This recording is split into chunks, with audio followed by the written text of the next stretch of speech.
A young man went to a Zen master. After practicing for a time, the student went off on his own with instructions to faithfully send a letter to the master every month, giving an account of his spiritual progress. In the first month, the student wrote, "I now feel an expansion of consciousness and experience of oneness with the universe." The master glanced at the note and threw it away. Next month, this is what the letter said. "I finally discovered the holiness that is present in all things." The master seemed vaguely disappointed. A month later, the disciple enthusiastically explained, "The mystery of the one and the many has been revealed to my wondering gaze."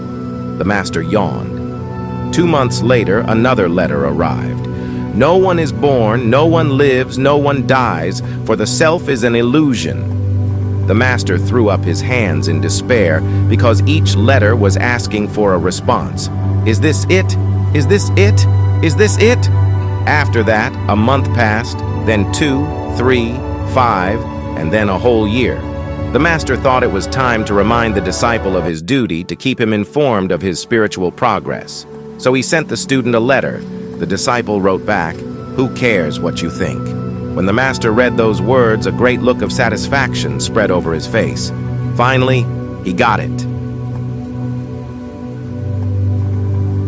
This is Positive Implement Motivational Stories. Thank you so much for watching and stay blessed.